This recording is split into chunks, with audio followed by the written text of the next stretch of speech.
So next I want to invite up Dr. Gautam Shroff. He is the Senior Vice President and Head of TCS Research, and he's going to speak on FutureScape, building a better world through invention. Thank you very much. Yeah. Wasn't that just wonderful? A big hand to all our young presenters. I have great hope for the next generation after that. Catch them young is what we'll believe in. I want to tell you a little bit about TCS Research. We started TCS Research more than 40 years ago. We were a very small company then, but our then founder CEO, Mr. Kohli, believed that we would hire smart young people, a little older than the ones you just saw, but let them do their thing. Let them innovate. We started off in material science because we were really a steel company, a chemical company, a car company then. TCS was a very small company.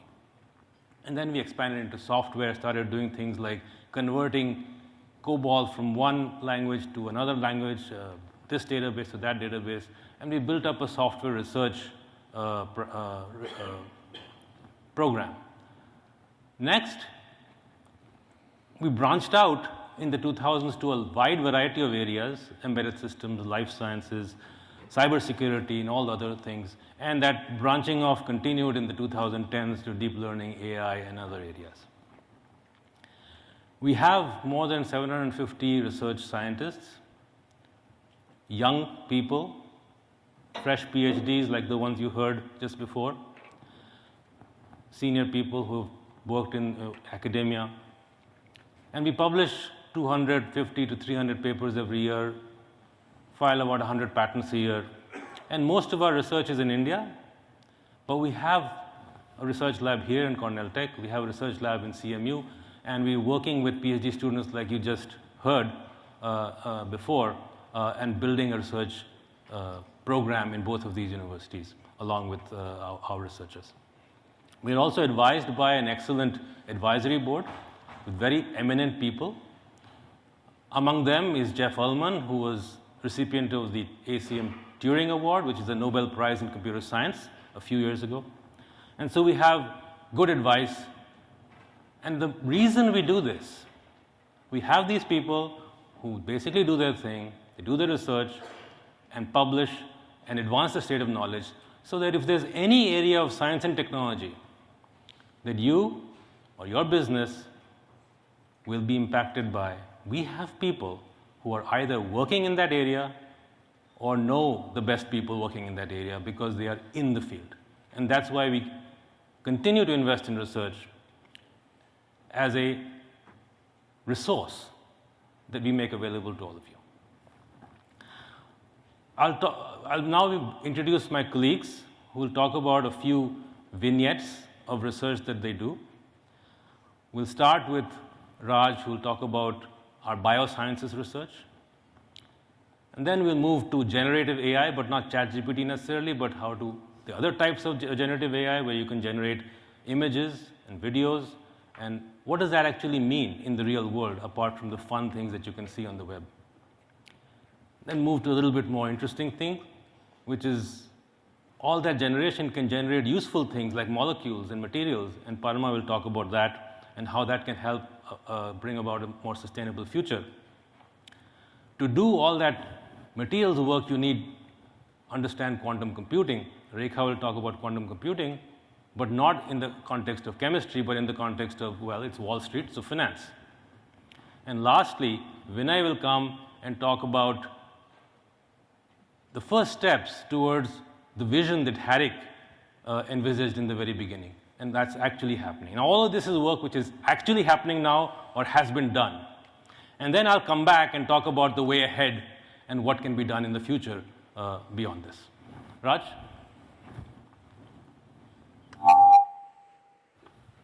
Thank you.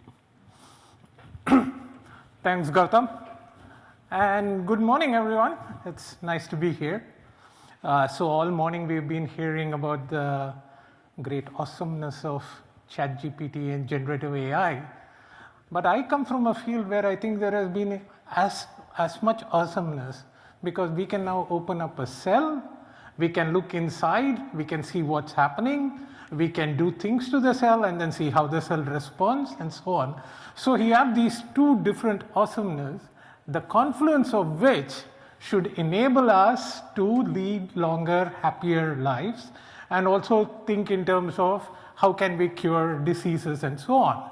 So talking about diseases, cancer is one of the diseases that has been around for a long time. If I'm not wrong, we are in the 50th year on the war on cancer. Nixon started this program in the mid-70s, right? But we still haven't cured it. But a lot of the methods that we are talking about now in terms of AI and the ability to look into cells has generated a lot of new cures, right? We have heard of CAR T therapies, immunotherapies, and more recently there is the mRNA-based therapies for various cancers. Now all of these are nice, but the problem then is how do we make sure that there is robustness in these, that you can then also ensure that there is accessibility to these and affordability. So with this in mind, at TCS we set up a translational cancer research center in along with one of the hospitals in the eastern part of India. The goal of which was to say there are many newer and newer technologies coming up that allows us to cure people and cancer and so on. How do we ensure that these are robust and these can be done at scale at the size of populations that India has? Because cancer burden of India is really going up tremendously. And so we set up this, and as an example, we said we look at childhood leukemias. These are cancers of the blood that children get, typically ages 3 to 11. And so the question was, what can we do to ensure that the care that these children get using many of the modern technologies is at the level that you see here in the US or in the other parts of the world. So a trial was set up, and what was done was that we were able to raise the cure rate over the 5-year period from 65% to 85%. Now this was a significant achievement, but this is still below what you actually see here in the US, which is in the order of 92% or so. So the question is, where is the gap? Is the gap in, there are a variety of factors one can imagine, but what we also noticed was that in these protocols, what you do is a very good risk stratification at the beginning, that some of the kids who had good risk, like they should be cured by this protocol, were not getting cured. So maybe there were some genetic factors at play, and so what we did, whoops,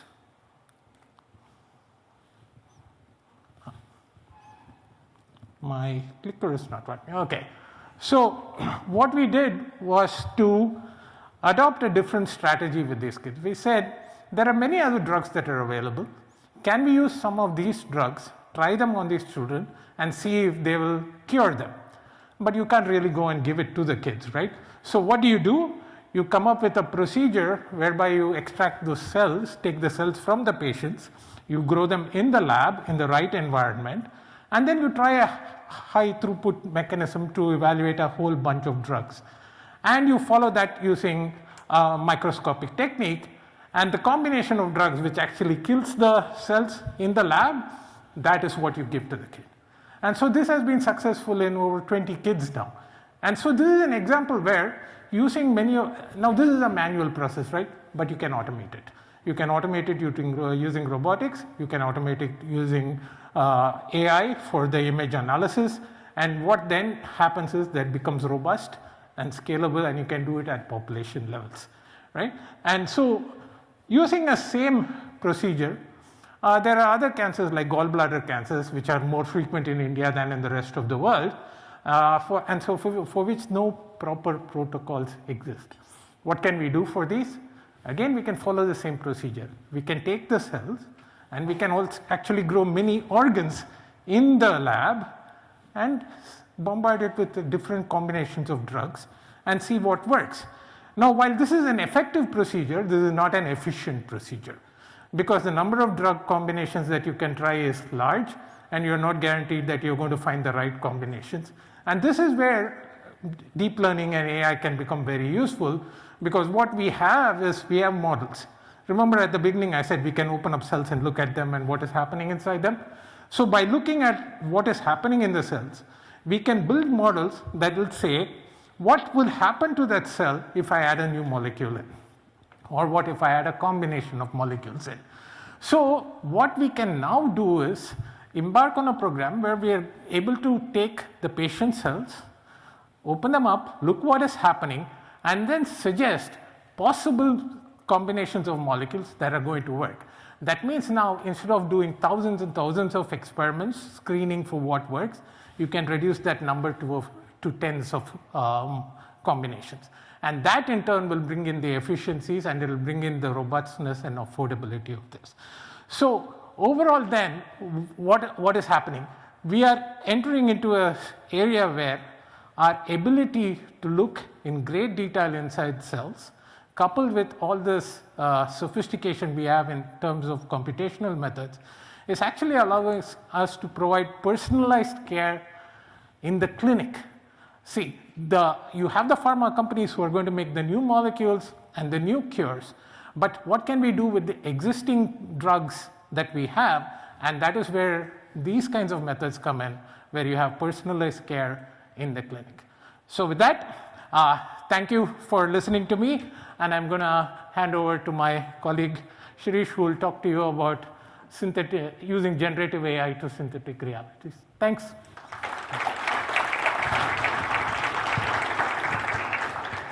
So Raj just spoke about using AI to lengthen our lives. But I just want you to think for a moment about what influences the quality of our life. In particular, how do we feel as we go through our life, okay? And in that context, how our experiences influence our emotions. So I'll give you a very simple example, just a motivating example to pick up the cue from Raj. Something as simple as a child getting an MRI done at a hospital. If you sort of create that experience as a Disney experience, the child is going to be much less daunted by going through that. So synthetic experiences, right, have the potential to alter how we feel about the reality in a very, very positive way. At TCS Research, we have been doing a variety of cool things which can be categorized as synthetic realities. An example could be you actually doing virtual try-ons without really going to an actual shop. The other could be creating bots which have empathy or social skills. And you can deploy this in a variety of use cases. But the question that is very pertinent, right, in today, is how is this entire space of creating synthetic realities really getting disrupted, especially in the last 6 months. So all of you are aware of ChatGPT and have probably played around with it. But that's not the only foundational model out there. There's a lot that's been happening in the image space, just the way it's happening in natural language space.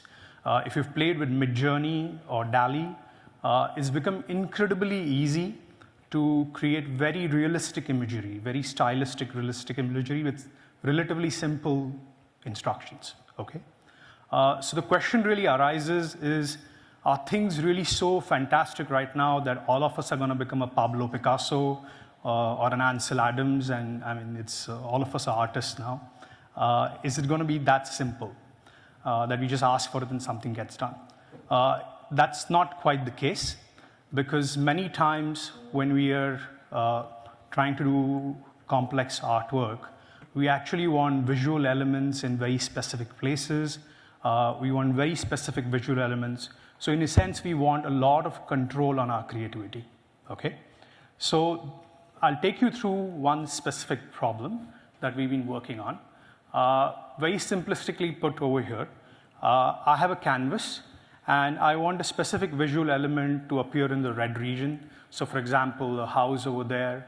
I want some snow where the blue is, and maybe a forest where the green shading is happening. I'll show you how this is actually working, and then walk you through a real application where we can use this kind of technology. So you saw not only did I create a nice picture, but I actually satisfied the visual elements also. the location. So now imagine that I actually want to create ad creatives, okay? I did a layout, and this is going to be a car ad. I want the product that I'm advertising where the red region is. I want the landscape which will cater to a customer segment where the blue region is, and the activity that would cater to a customer segment to be in the green region, okay?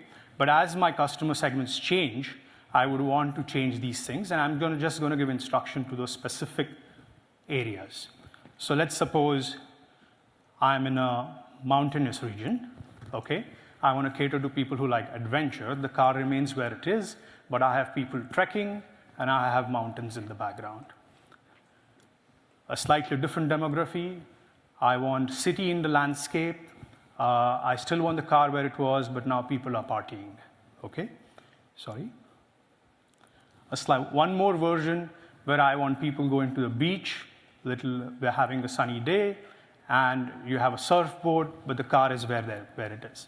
So essentially, we can create a very diverse variety of artwork today with instructions and a lot more control.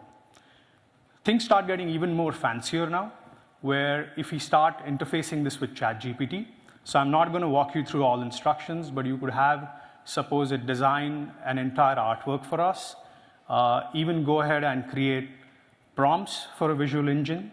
But this series of prompts, if you give it to an off-the-shelf model, it's actually not going to be able to make sense of it.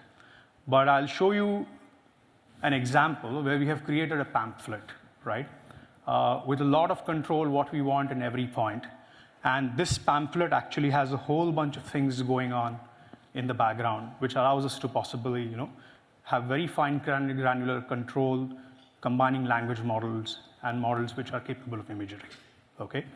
So the takeaway I want to give all of you is that I'm not saying that we're going to replace agencies or something like that, but you are in a position now where agencies can accelerate themselves a lot. Maybe you can communicate a lot better with them with the kind of technology that we are developing, and overall accelerate and enhance that process. So with that, I'll ask Parama, my colleague, to come. I've spoken to you about creating artwork, but there are a lot of fancy things that can happen. You can actually create materials also with AI. So Parama will talk about that. Thank you.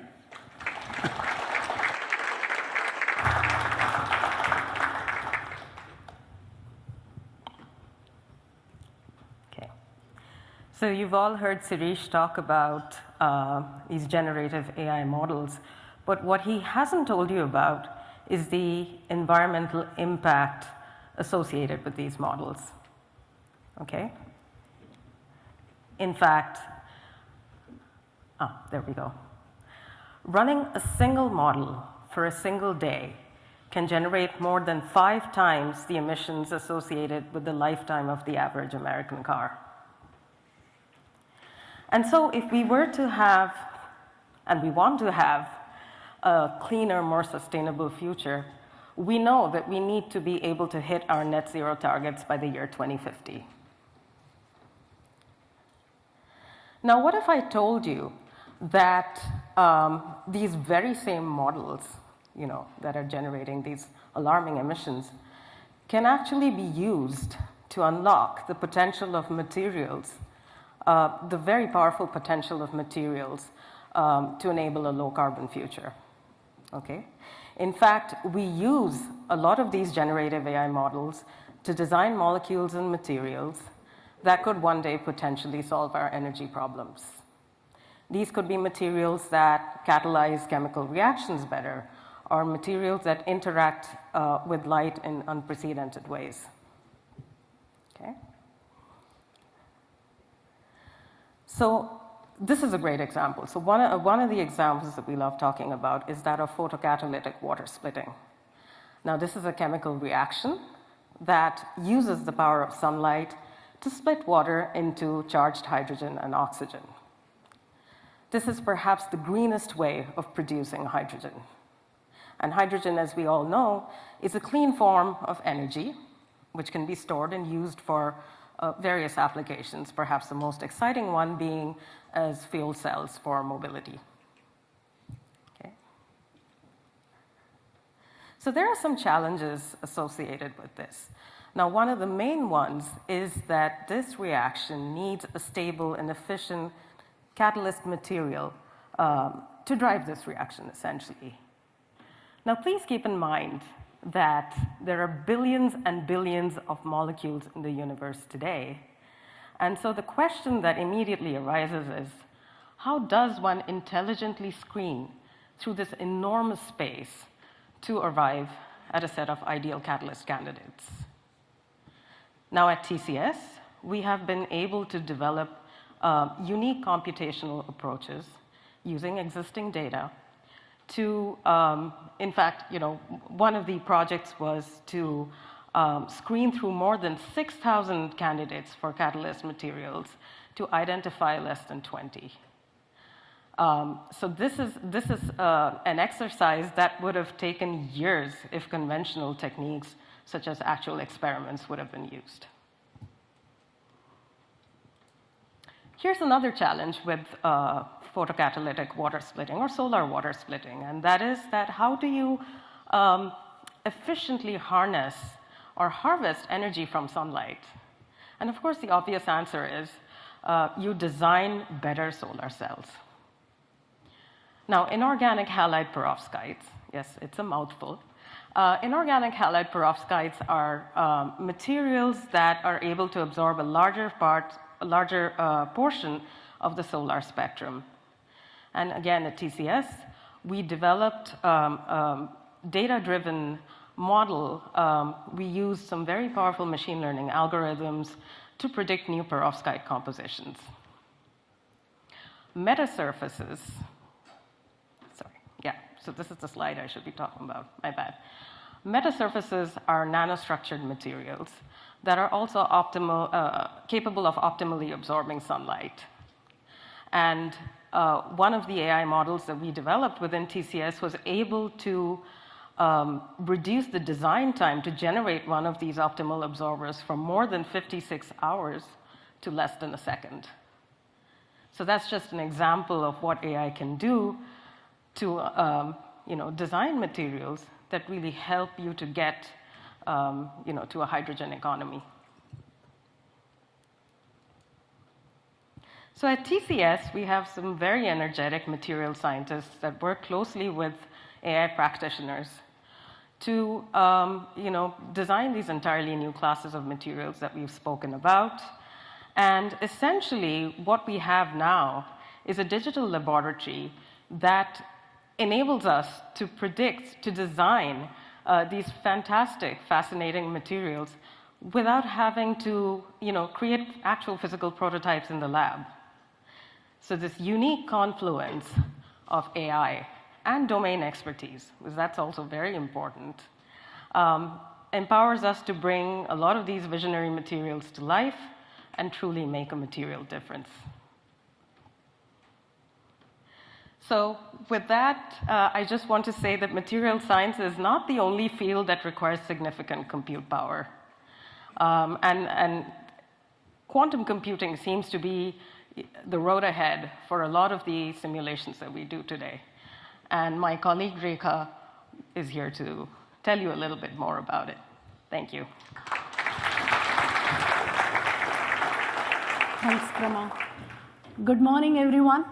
My colleague have been talking of so much new kind of algorithm to solve today's problem in hand, and what bring it to reality? It's the computing power behind it, right? So do we have sufficient classic compute power available to solve this problem? Let's take an example, right? Since we are sitting in New York, as Gautam mentioned, I'll take you through an example of portfolio optimization and build up a case that do we have classic computing power? Should we switch to quantum computer, and why? Sorry, my bad. So let's take an example of portfolio optimization. I think it's relevant to all of us. If you look at the classical compute way of solving today's portfolio optimization problem, the time complexity is a quartic equation. What does it mean? That means if I increase the size of my portfolio, the time taken to build this portfolio will exponentially increase. So if we have to solve the portfolio optimization for 5,000 stocks which are listed on the US stock exchange seems really implausible. That's where the quantum computing comes to our rescue. Quantum computing has a potential to address the need by reducing the complexity of the time complexity of the optimization problem itself. I think most of you are aware we have two types of quantum computer, quantum annealing based quantum computing, which are specially designed to solve optimization problem, and they can do so in a constant time. And gate-based model, universal gate-based model, they can solve a larger set of problems where you need to build a circuit using the quantum gates. And it can solve the same optimization problem in a linear time. Very good picture we are painting here, right? But what's the question? The question is how good the solution is. They may do in a constant time, linear time, but is it worthy enough for me? Is it giving an optimal solution? Let's look at what we have observed in our small evaluation in our lab. We have plotted Sharpe ratio versus the number of stocks, higher the better. What we've observed that quantum computing in fact gives us better Sharpe ratio than the classical. However, the kind of benefit which we can have by the today's quantum computer are constrained by the hardware technology. Couple of challenges I can highlight here: noisy regime, and also the limitation on the number of fully connected qubits in annealer. And for the universal gate model, the coherence time which really kills us. So these are the limitations which we have.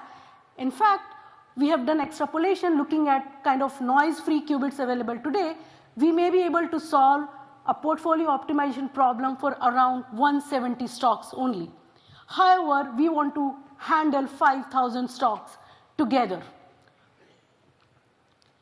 So how do we do it, right? To handle these 5,000 stocks together, the current approach is, or intuitive approach which we also feel is decomposing the 5,000 stocks into small sets of stocks and solve a portfolio optimization for each one of them and combine the result together, right? That's very intuitive, and today academic community at least is doing it. They use quantum annealer to decompose and solve the smaller subsets of the problem, and finally gate model has been used to do the merging of the solution. As all of us feel intuitively, the solution, the quality of the solution will be suboptimal to if I solve all the 5,000 stocks together for the optimality, right? However, the way in the Moore's law we have for classical computing, similarly for quantum computing, the Rose's law states that number of qubits doubles every year, but we don't have so right now. So till we get those number of noise-free qubits available, we are leveraging this approach, divide and decompose and merging, along with the domain knowledge to improve the optimality of the solution achieved by this. Let's look at our results, what we have achieved. Again, higher the better. The dark, thick, solid line indicates our approach, where we have leveraged the correlation among different stocks, their risk factor, while developing the subsystems and solving it. We observed a better Sharpe ratio than the state of the art. Also, we are quite close to the classical approach accuracy which we can observe. And also further, with increase in the number of stocks in the portfolio, we are witnessing a better Sharpe ratio. So the hope is, with this solution, at least today, given the today's scenario of quantum computer, leveraging our approach, we should be able to solve the problem of large portfolio optimization and help the industry and the people to leverage this. We have been using quantum computer technology to solve other problems in financial domain like fraud risk detection, stock pricing prediction, also the other industries as well, airline scheduling, aircraft cargo loading, and stuff like that. So I'll end with this note that we hope we have developed a solution which has a potential to leverage the current quantum technology and give a benefit compared to what classical implementation we have it today. Thank you.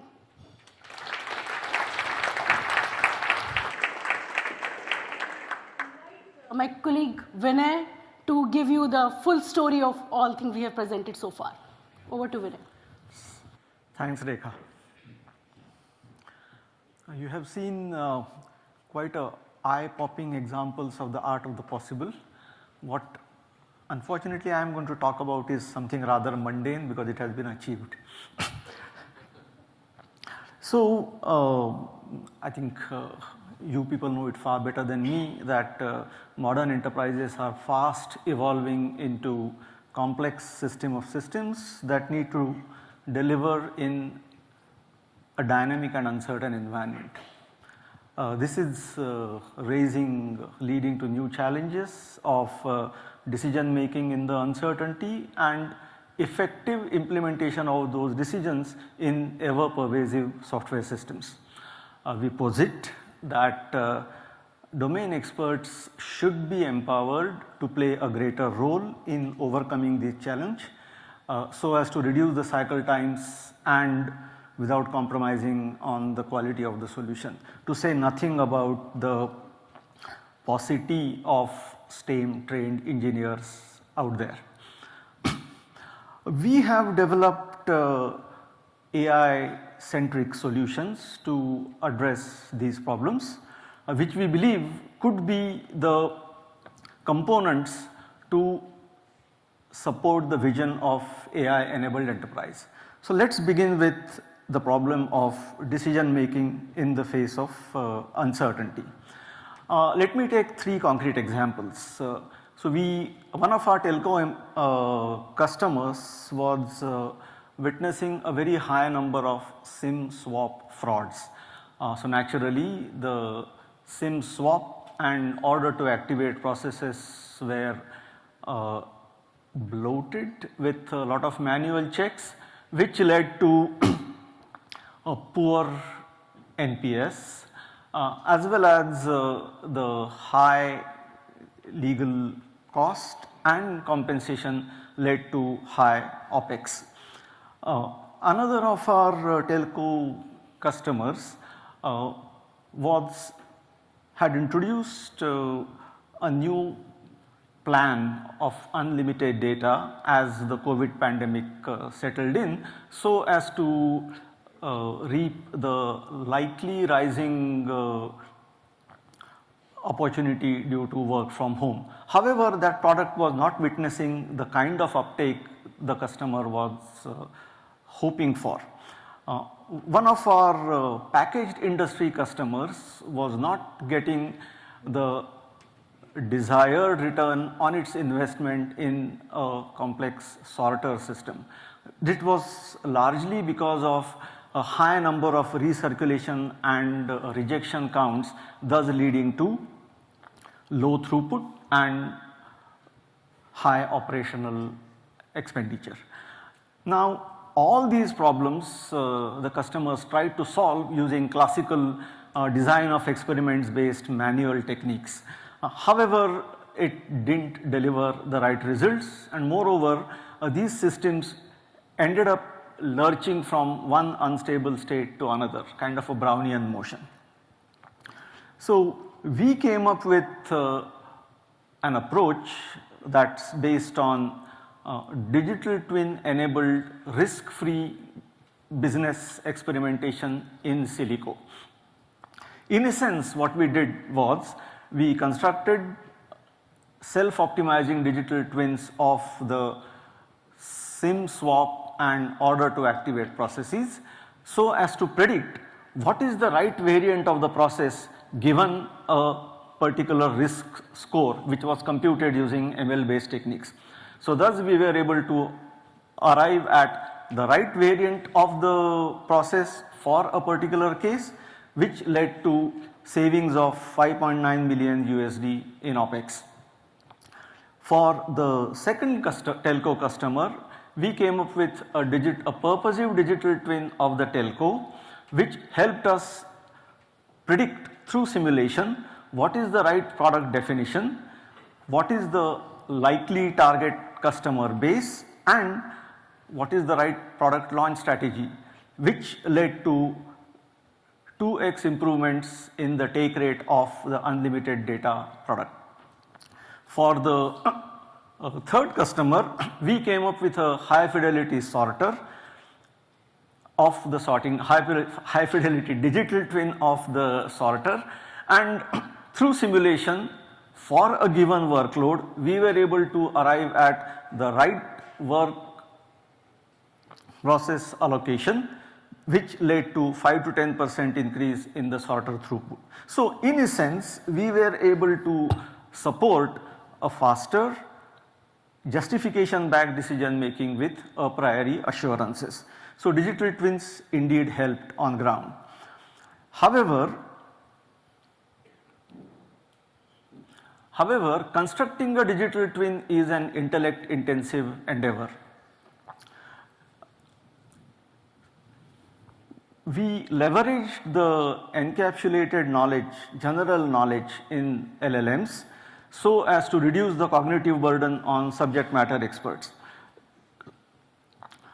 However, though ChatGPT is good, it comes with significant encapsulated general knowledge, it has several limitations when it comes to addressing industry scale problems which require a team of large experts working in a coordinated manner from geographically distributed locations.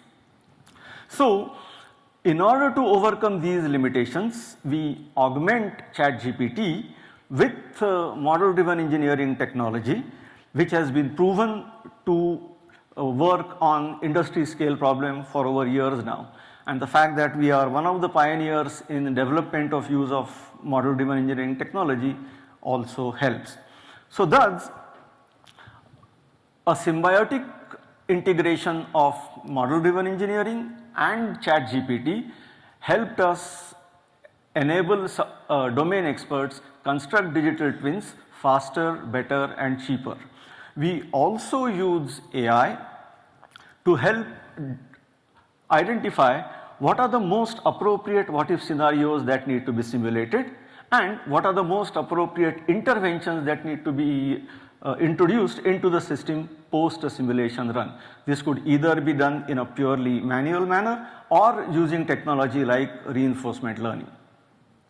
So thus, overall we were able to do a reasonably better job of decision making through digital twins. However, the decisions need to be effectively implemented too. So for that, we have come up with a technology that helps architect business processes and software systems that are adaptive by design. And we use classical ML classifier superimposed with an intuitive visualization so that domain experts will be able to do a much better job of product rationalization, which is what we have demonstrated for one of our telco products. Now all these AI-centric technology enablers have delivered value on ground, so they are useful on their own right. To further increase their value in a holistic manner, we have conceived of an architecture which integrates these AI-centric technology enablers in a manner that can impart adaptiveness in a human-in-loop automated manner. The key idea is to leverage the actionable knowledge within an enterprise and further enrich it as our platform gets used over a period of time. So to summarize, we believe enterprises are fast evolving into complex system of systems where decision making and effective implementation of the decisions are the key challenges. We posit these challenges are best overcome by empowering domain experts to play a far greater and more direct role, and for which we shared a point of view and how the solutions that support that point of view have fared so far out in the real world. We will be very happy to walk the talk with you on your problems, maybe through proof of concept of proof of value engagements. And maybe rather shamelessly, let me use this opportunity to do some marketing. So many of these ideas which I talked about are coming out in the form of a book by Springer, which should be out sometime next month. So if you don't have anything else, anything better to do, please go through the book. So with that, let me hand over to Gautam for a wrap up. Thank you.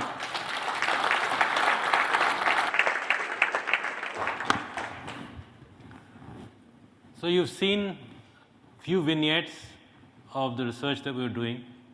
Our research leaders have been speaking. We have 700 plus youngsters doing all kinds of exploration, very similar to this. Now I'll talk about things which we have not done. But first let me summarize. We've seen examples of augmenting creativity with Shirish. We've seen examples of accelerating exploration with both Raj and Parama, and Rekha. And we've seen examples of automating adaptation. Adaptation is what we all do. We adapt ourselves when the world changes. Today's technology allows us to automate some of that adaptation in our IT systems and in our enterprises. I'll add two more to this list in the next few minutes. Accentuating awareness. Every organization, Harik said it's an enterprise, does work.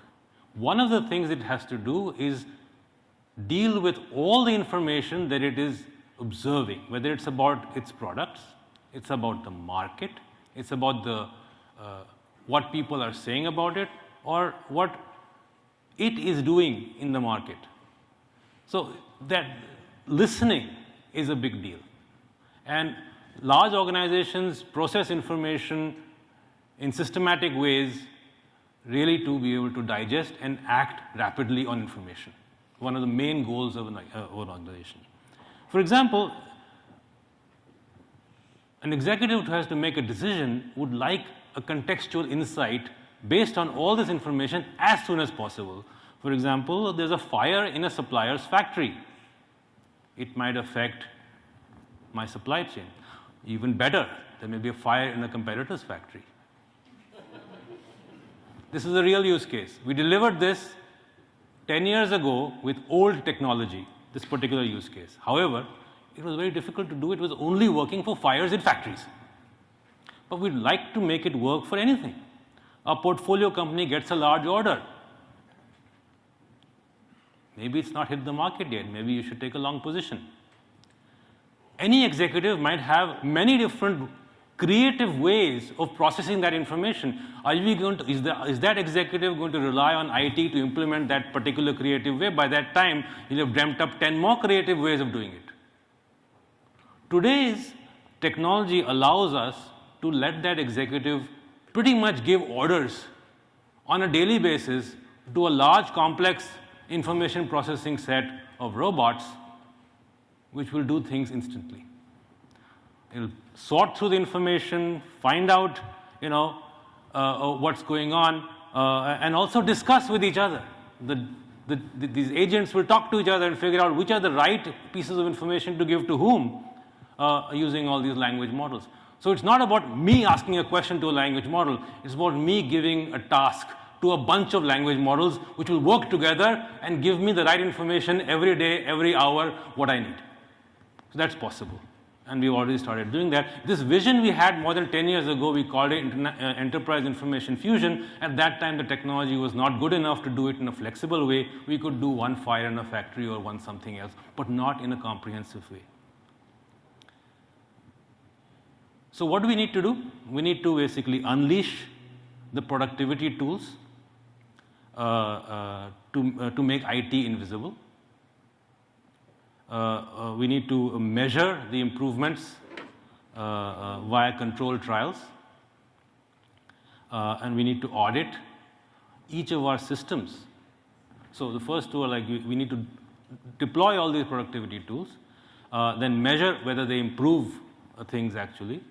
And the second part is what Vinay talked about and Harik talked about, look at each of our processes, each of our systems, and audit them in some sense. Can we make them more adaptifiable? Can they automate the adaptivity of those systems? And then lastly, experiment with this enterprise information fusion in many, many pockets. Now let's look at the future. What's the future might bring in terms of technology? First of all, process automation is there everywhere, robotic process automation, but you have to code it. You have to use Selenium, you have to do all kinds of stuff, and if the layouts change, everything changes, everything, you have to recode it. But now these machines can see. They can see like you and me. So literally you can have robots which actually work like people. Well, they may not be an actual physical robot, it's behind the screen, but he's actually seeing and he's understanding what button is doing what, and basically getting an understanding of the screen just like any human does. We will have intelligent robots to do physical things, and this is an example which we actually deployed in a customer in Europe for material handling, completely autonomous material handling in a warehouse. So going from logistics to laboratory to telepresence, robots are going to be there. Physical robots, they can see, that can think, that can talk to you and react and literally be a companion. And then of course quantum supremacy. It's going to happen. When, we don't know, maybe 5 years, maybe more. For niche applications like chemistry, optimization, machine learning, these things are going to come. So this is one picture of possible future. But can we do something to influence this future? We are, in some sense, all of us in the traditional IT world, traditional enterprises that make the stuff that we all eat and drive and live with, we are consuming this technology. Can we not be part of that technology change, rather than merely absorbing it and using it? We've heard about foundation models often. We hear in the press, these language models, these image models. I think we can have enterprise foundation models. Foundation models which use similar technology, but do different things. For example, the machines can watch us as we work. Then we can let them do some work and give them human feedback. You've heard about human feedback as the way ChatGPT got where it is now. Well, we can give the machines human feedback and then let them do stuff on their own.